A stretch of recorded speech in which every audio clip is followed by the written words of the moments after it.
ସୁରକ୍ଷିତ ଅବସ୍ଥାରେ ରହନ୍ତି ହେଲା। ଅଭୟାରଣ୍ୟ ଏଇଟା ହେଲା ପକ୍ଷୀ ଅଭୟାରଣ୍ୟ। ପକ୍ଷୀ ଅଭୟାରଣ୍ୟରେ ଏଇଟା ଆମର କୋଉଠି ଅଛି?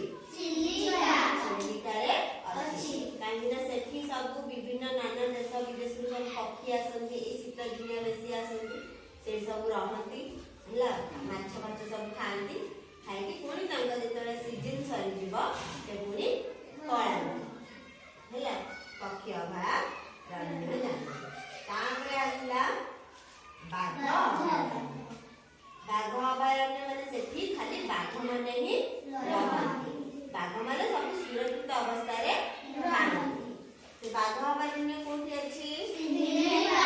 ଶିମିଳିପାଳରେ ଅଛନ୍ତି ହେଲା।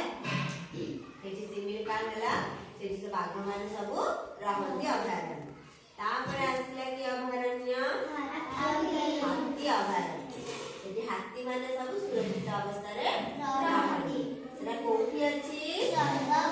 ଚନ୍ଦକାରେ ଅଛି।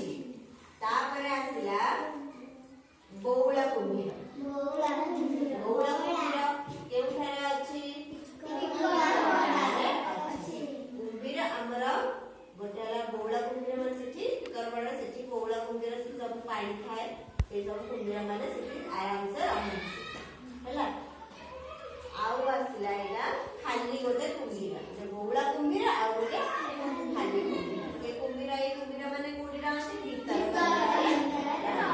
ସେମିତି ଖାଲି କୁମ୍ଭୀର, ସେଠି ନଦୀ ଥିବ, ସେଠି କୁମ୍ଭୀର ମାନେ ସବୁ ରହନ୍ତି, ପାଣି ଭିତରେ ରହନ୍ତି। ତାପରେ ଆସିଲା କଇଁଛ।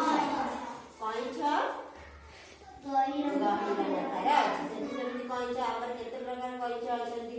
ଗହିରମଥାରେ ଅଛନ୍ତି ଯୋଉ ବଡ ବଡ କଇଁଛ, ସାମୁଦ୍ରିକ କଇଁଛ ସବୁ ଦେଖିଛ ନା? କଇଁଛ ସବୁ ଦେଖିଛ ନା? ତା ଉପରଟା କଣ ଲାଗେ? ଖୋଳପଟା ମୋଟା ଥାଏ ନାଇଁକି? ସେ କଣ କରେ? କଇଁଛ ଧୀରେ ଧୀରେ ଚାଲେ, କିନ୍ତୁ କଇଁଛର ବହୁତ ବୁଦ୍ଧି। ଜାଣିଛ ନା ନାଇଁ? କଇଁଛ ମାଂସ କିଏ ଖାଇଛ? ସମସ୍ତେ ଖାଇଛ? କେମିତି ଲାଗେ? ଭଲ ଲାଗେ ହେଲା। ହଁ। ଆଉ ସମୁଦ୍ର କିଏ ଯାଇଛ? ସମୁଦ୍ରରେ ଦେଖିଛ କଇଁଛ? ଦେଖିଛ ନା? କଇଁଛ ସମୁଦ୍ରରେ ବଡ ବଡ କଇଁଛ ଥାନ୍ତି, ଆଉ ଆମର ରହନ୍ତି କୂଅ, ଏଇ ସବୁ ଗଡିଆ ମାନଙ୍କରେ ବି ଗୋଟେ ଗୋଟେ କଇଁଛ ରହନ୍ତି, କିନ୍ତୁ ସେଟା ଛୋଟ ଛୋଟ। କିନ୍ତୁ ସମୁଦ୍ରରେ